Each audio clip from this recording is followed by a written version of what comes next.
Olá! A Igreja Batista da Graça disponibiliza as suas mensagens e reflexões nas plataformas digitais.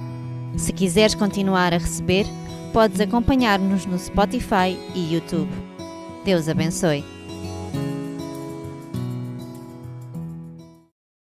Estás a atravessar alguma dor neste momento que te faz questionar a bondade de Deus? Tens vivido cansado, mais irritado, menos paciente com quem está perto de ti? Como ter esperança quando a dor aperta? O título da mensagem de hoje é Quando a dor aperta. E vamos abrir as nossas Bíblias em Tiago capítulo 5, versículo 7 até o versículo 11. Tiago capítulo 5, versículo 7 até o versículo 11, relembrando que os nossos sermões já se encontram quer no Spotify, quer também no YouTube e estão atualizados para quem pretender ouvir ou partilhar com alguém. Tiago capítulo 5, versículo 7 até o versículo 11. Diz o seguinte, versículo 7. Sede, pois, irmãos, pacientes até à vinda do Senhor.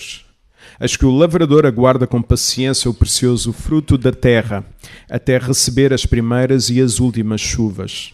Versículo 8. Sede vós também pacientes e fortalecei o vosso coração, pois a vinda do Senhor está próxima. 9. Irmãos, não vos queixeis uns dos outros, para não serdes julgados. Eis que o juiz está às portas. Irmãos, tomai por modelo no sofrimento e na paciência os profetas, os quais falaram em nome do Senhor.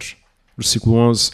Eis que temos por felizes os que perseveraram firmes, tendes ouvido da paciência de Jó e visto que o fim que o Senhor lhe deu, porque o Senhor é cheio de eterna misericórdia e compassivo. Vamos orar.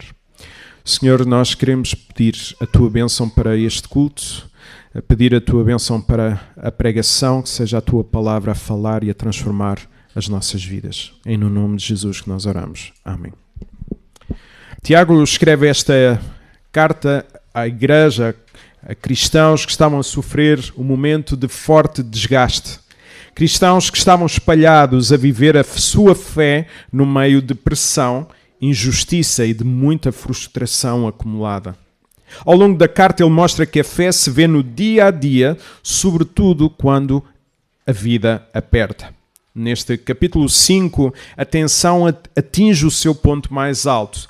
Tiago denuncia os ricos opressores e de seguida vira-se para a igreja para mostrar como viver quando a injustiça continua, sem deixar que uma igreja ferida por fora se destrua por dentro.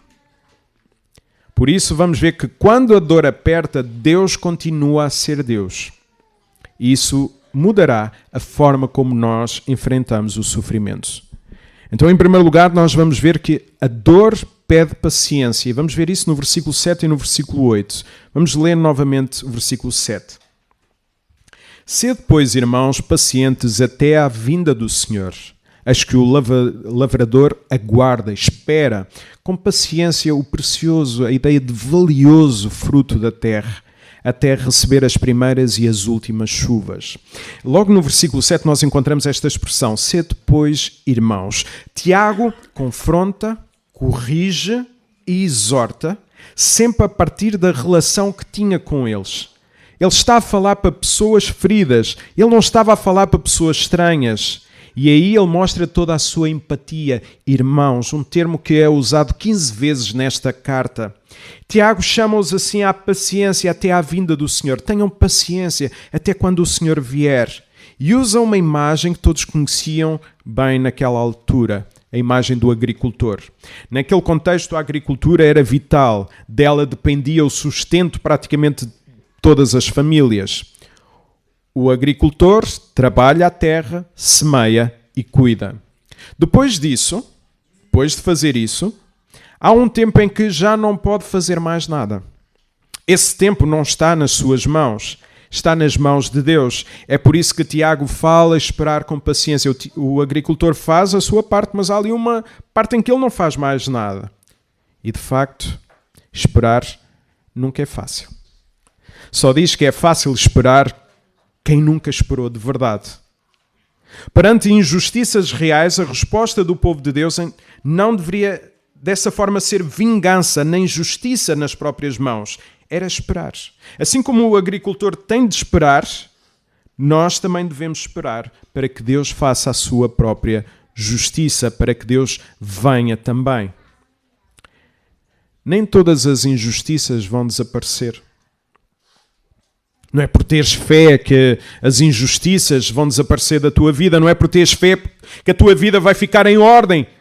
Não coloques essa pressão sobre ti. Mas porque este mundo não é o nosso fim. A esperança cristã não consiste em consertar tudo hoje, mas em confiar que Deus colocará tudo certo no dia em que Jesus vier. E sabemos que essa promessa é segura porque Jesus já veio uma vez. Na cruz, Deus demonstrou que não fica distante do sofrimento. Não. Ele esteve no sofrimento em Jesus. E às vezes nós desejamos fazer desta terra o nosso céu. E Tiago lembra que a nossa esperança aponta para outro dia, para outra realidade. Esperar assim com paciência à luz deste texto significava algo muito concreto.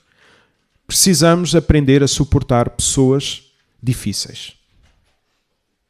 Precisamos de aprender a lidar com pessoas que complicam a nossa vida. Como? Sem vingança, sem raiva, sem espumar pela boca. Confiando que Deus, no tempo certo, Ele, Deus, fará justiça. Para alguns aqui, esta paciência vai significar continuar a ir ao trabalho amanhã, mesmo sabendo que o ambiente é injusto. É escolherem nesse local de trabalho não retribuir na mesma moeda aquilo que vos fazem. Vai significar responder também com calma ao filho que outra vez e outra vez e outra vez e mais uma vez testa a paciência, em vez de descarregar nele a frustração que nós temos do nosso dia-a-dia. Vai significar continuar a aparecer na igreja, mesmo quando não nos apetece, porque sabemos que Deus usa pessoas imperfeitas para ajudar o nosso coração cansado. Esta paciência não te deve fazer cruzar os braços. Sou paciente, então vou cruzar os braços. Não. Continua a obedecer ao que Deus já te chamou a fazer, enquanto confias que o fruto, o resultado, a boa obra, pertence a Deus no seu devido tempo.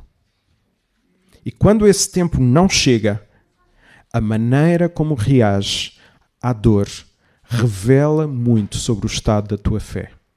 A forma como tu reages ao sofrimento mostra muito sobre o estado da tua fé. Nas últimas semanas fomos confrontados com uma dor muito dura. 2 pessoas da Igreja Batista de Coimbra, líderes do Ministério de Louvor, faleceram num acidente de viação juntamente com um familiar. Eu não conhecia, mas desejei ver o funeral, porque tocou-me muito. E no funeral, a irmã de uma das vítimas e cunhada das 2 outras deu um testemunho incrível e depois decidiu louvar a Deus ao piano, porque a irmã e o cunhado eram músicos. E naquele momento de dor, ela toca ao coro, Ele é exaltado. Ele é exaltado. Quando lhe perguntaram como é que isso era possível, a resposta foi profunda. Porque um dia estaremos todos juntos. Dói. Mas há esperança. Porque um dia estaremos juntos. Há dores que só conseguimos atravessar quando a nossa esperança aponta para o dia em que o Senhor virá. Há dores que nós só conseguimos suportar quando colocamos o nosso olhar no dia em que Jesus vier. Tal como o agricultor espera pela ação de Deus, também nós somos chamados a esperar que Deus, no tempo certo, coloque tudo no seu devido lugar. Tens tido paciência quando sofres? Tens pensado na vinda de Jesus como conforto para a tua tribulação? Depois de falar da espera, Tiago leva-nos ao lugar onde ela se decide, coração. Vamos ver isso, versículo 8. Sede vós também pacientes e fortalecei o vosso coração, pois a vinda do Senhor está próxima. Então estas pessoas estavam a viver num sofrimento intenso. No versículo 4 diz que os seus clamores, os seus gritos, os seus pedidos chegaram aos ouvidos do Senhor. Isso revela dor, injustiça, um coração extremamente cansado. Por isso acrescenta aqui algo essencial. Ele não fala apenas de paciência, ele chama a igreja a fortalecer o seu coração. O sofrimento não afeta só o que está à nossa volta, afeta-nos por dentro. Quando o sofrimento chega, é no coração que a esperança começa a falhar. Tiago lembra-lhes que os problemas não são eternos. Um dia vão acabar. No entanto, a presença de Deus, essa nunca terminará. A vinda do Senhor está próxima e essa certeza muda a forma como nós sofremos no dia de hoje. Ao repetir esta verdade, Tiago aponta para um futuro certo. A justiça de Deus chegará. Não faças justiça pelas tuas próprias mãos. O povo de Deus será restaurado. A prosperidade dos ímpios não durará para sempre.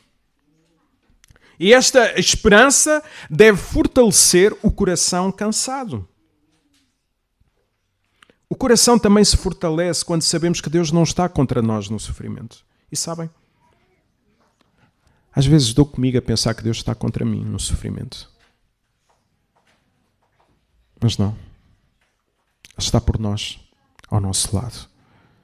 Mesmo que seja no vale da sombra da morte. Não temerei mal algum, porque o Senhor está comigo. Deus está conosco. Ele vê, Ele ouve, Ele ouviu os clamores do povo. Ele age no tempo certo. E a maior prova disso é a cruz. Se Deus entregou o seu Filho por nós, não nos vai abandonar agora. Por isso a vingança não nos pertence. Pertence ao Senhor. Hebreus 10:30. Minha é a vingança. Eu darei a recompensa, diz o Senhor. Então, acalma o teu coração. Vai haver um dia em que tudo vai ficar certo. Entregar a vingança a Deus é um sinal de confiança, não de fraqueza. Que faz isto? Alguém dos meus vai ter que ver quem é o Jonatas. Não, é ao Senhor que pertence.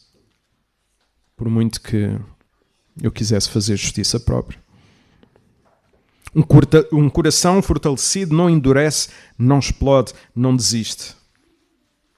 É um coração que espera, porque sabe em quem espera. Tens sentido o teu coração fortalecido no meio da tua dor? Ou tens tentado sobreviver ao sofrimento sem entregar tudo a Deus? É impossível. Os nossos corações são fortalecidos quando nos rendemos a Deus e confiamos nele. Ele continua a ser a razão da esperança que há em nós. Cristo é a nossa esperança na vida e na morte. Foi isso que nós cantamos. Então, quando a dor aperta, esperar na vinda do Senhor fortalece o coração e guarda a nossa fé. Agora, quando o coração não é fortalecido, as nossas dores começam a manifestar-se em direções erradas. Então, a dor pede paciência. Em segundo lugar, vamos ver que a dor não dá permissão para ferir. Versículo 9. Irmãos, não vos queixeis. Aqui é reclamar fortemente. Irmãos, não murmurem. Não falem uns dos outros para não ser julgados. Eis que o juiz está às portas. Então, Tiago escreve a cristãos que estavam a sofrer a sério, pessoas pressionadas, injustiçadas, cansadas. E com o tempo, esse sofrimento começou a entrar na vida da igreja. O sofrimento não entrou na forma de oração. Estás a sofrer, João, como é que nós podemos orar por ti? Não. O sofrimento entrou na igreja como forma de queixa. Eu não estou bem, ninguém me chateia porque eu não estou bem. Quando a vida aperta e somos feridos por situações que não controlamos, acontece então algo muito comum. Acabamos por descarregar em cima de quem está mais perto. Eu descarrego muitas vezes em cima dos meus filhos, infelizmente, e para vergonha minha.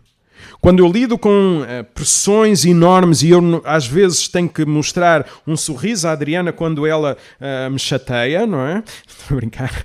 Quando ela diz, eu tenho que mostrar um sorriso enorme, permanecer firme, mas depois, às vezes descarrego em quem não devo.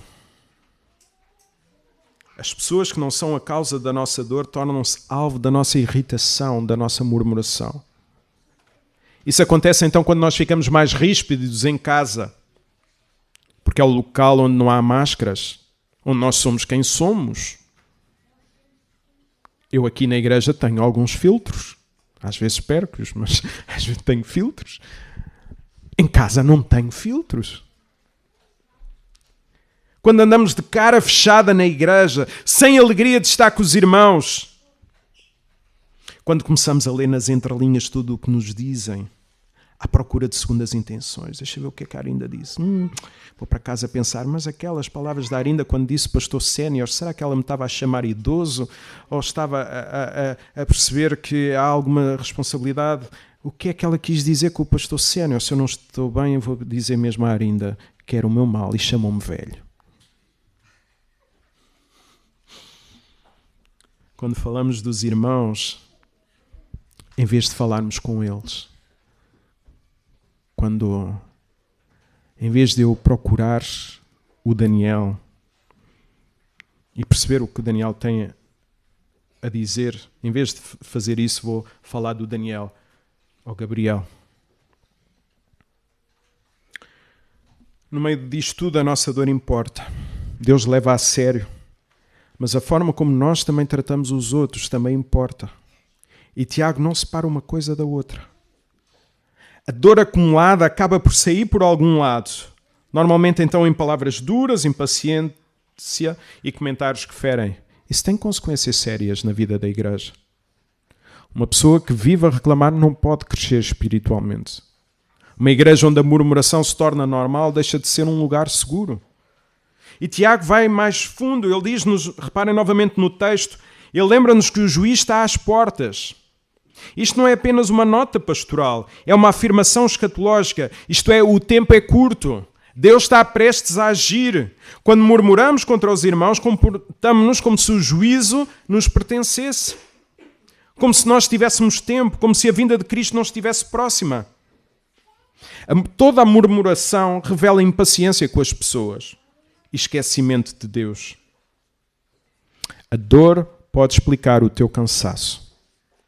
Não pode justificar ferir alguém. Cristo sofreu injustiça e não feriu pessoas. Confiou no juízo do Pai. Por isso a forma como tratamos os outros não passa despercebida a Deus. Não. Mas a minha dor, eu estava irritado. O Brian apareceu-me à frente. Eu estava irritado. Não, a forma como eu trato o Brian também interessa a Deus. Vivemos hoje conscientes de que nos vamos encontrar com Cristo. E essa certeza então deve moldar a forma como falamos, a forma como reagimos e lidamos uns com os outros. É normal discordarmos. Tiago não proíbe a diferença. Aliás, ontem estava a dizer até à Patrícia, nós crescemos com a diversidade. O que ele não permite é que a diferença transforme em murmuração, que corrói o coração e destrói a murmuração, e destrói a comunhão. Então, a diferença que pode haver não se pode transformar em murmuração, porque a murmuração vai corroer o nosso coração e vai destruir qualquer tipo de comunhão. Sabem, às vezes eu noto isso. Se eu falar mal do Rui Danilo sem ele estar presente, que é uma coisa se calhar normal, se eu estiver hoje com ele, eu não vou estar normal com ele porque ontem estive a falar mal dele. A forma como nós falamos no oculto dos nossos irmãos irá determinar o nosso amor olhos nos olhos. Quando murmuramos contra os irmãos em tempos de dor, isso pode ser sinal que já deixámos de esperar em Deus e descansar nele. Por isso pensa, tens sentido que a tua dor está a afetar a tua comunhão com os teus irmãos? Sentes que as tuas frustrações se estão a transformar em irritação com quem está ao teu lado? Se sim, descansa em Deus. Entrega-lhe as tuas preocupações, entrega-lhe as tuas ansiedades, sabendo que Ele cuidará de ti. E Tiago lembra-nos agora no último aspecto algo muito importante. A dor não tem a última palavra. Vamos ver isso no versículo 10 e versículo 11. A dor não é o fim. Irmãos, tomai por modelo, a ideia de exemplo, no sofrimento e na paciência os profetas, os quais falaram em nome do Senhor. Versículo 11. Eis que temos por felizes os que perseveraram, suportaram firmes. Tendes ouvido da paciência de Jó e visto que o fim que o Senhor lhe deu. Porque o Senhor é cheio de eterna misericórdia e compassivo. Tiago lembra assim que à igreja que sofrer por fidelidade a Deus foi sempre comum. Desde o início, os profetas que falaram em nome do Senhor enfrentaram oposição, rejeição, dor. Sofrer enquanto se obedece a Deus sempre fez parte da história de Deus. Não há nada de novo debaixo do céu. A Escritura confirma isso repetidamente. O autor aos Hebreus, capítulo 11, lembra-nos de homens e mulheres que foram insultados, perseguidos, presos, mortos, cortados a meio devido à sua fé. Eles não foram esquecidos por Deus. Foram sustentados por Ele e foram promovidos à glória. Tiago lembra-nos também a história de Jó. Jó nunca soube a razão do seu sofrimento. Perdeu filhos, saúde e bens. E os amigos de Jó, em vez de quererem ajudá-lo, que era esse o objetivo, apenas o derrubavam mais. Se calhar foste tu que pecaste. Porque isto aconteceu, onde é que eu pequei? Onde é que eu falhei? Às vezes não tem a ver com isso. Quando nós olhamos, vemos que Deus não o abençoou porque ele foi forte.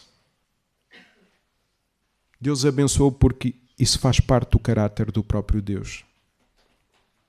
O fim da história não foi decidido pela dor, mas pela misericórdia e compaixão do Senhor, até que Jó, a compreender isso, disse: antes eu ouvia falar de ti, mas agora os meus olhos te veem. É isso que Tiago quer que a igreja veja. A dor não é o capítulo final. Deus continua a escrever quando nós já achamos que não há mais nada pela frente. Quando nós já não achamos que há mais nenhuma página, Deus continua a escrever. Estes exemplos não estão aqui para tentar diminuir a nossa dor, como quem diz: Nuno, estás-te a queixar de quê? Ninguém gosta disso. Estás-te a queixar de quê? Olha, eu também passei por isto. Olha o que Jó também passou. Olha o que... Não é? Parece que estamos a disputar quem teve a dor maior. Não entrem nisso, não. Está aqui para nos lembrar o seguinte: tu não estás sozinho, Nuno. Estes exemplos não servem para compararmos, mas para mostrarmos esta realidade. Nós não estamos sozinhos. A palavra mostra-nos que Deus sempre esteve presente no sofrimento do seu povo. Ao longo da Escritura vemos este padrão claro. Deus não abandona os seus, especialmente quando eles sofrem.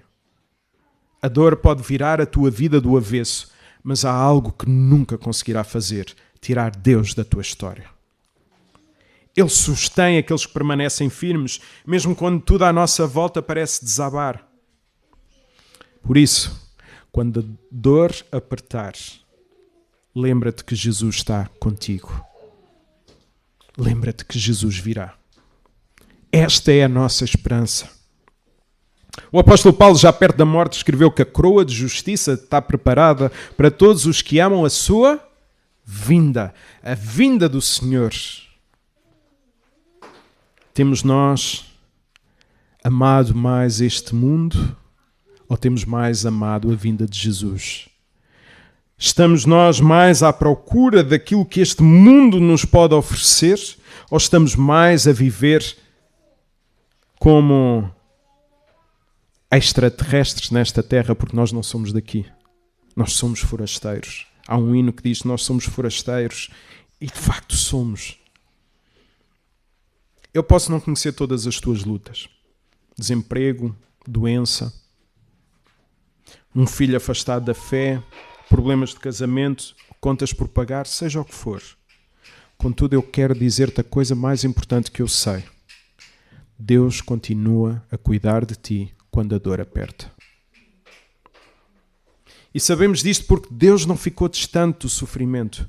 Deus assumiu em Jesus, um homem perfeito que sofreu sem culpa, não pelos seus pecados, mas pelos nossos pecados. Na cruz, Jesus tomou o nosso lugar, levou sobre si a ira de Deus para nos dar a sua justiça, a sua inocência. Não é uma troca justa, é graça. A nossa esperança não está em perceber tudo o que nos acontece. Não tentem ir por esse caminho, tentar arranjar explicações. Aliás, eu vejo pessoas a ficarem altamente perturbadas porque veem ou tentam arranjar explicações para o seu sofrimento. Deus não poupou o seu próprio filho para te abandonar agora. A dor não é o fim da tua história. Em Deus nunca é. Talvez hoje não consigas explicar o que estás a viver, talvez só consigas continuar mais um dia e dizer, não tenho forças, isto está mesmo a acabar. Às vezes, quando a dor aperta, tudo o que nós conseguimos oferecer a Deus é um aleluia, meio cansado, mas sincero. E Deus recebe esse aleluia, porque a nossa esperança não está na nossa força, mas na fidelidade daquele que prometeu voltar. E voltará. Amém? Essa é a razão da nossa esperança. Que Deus nos abençoe ricamente.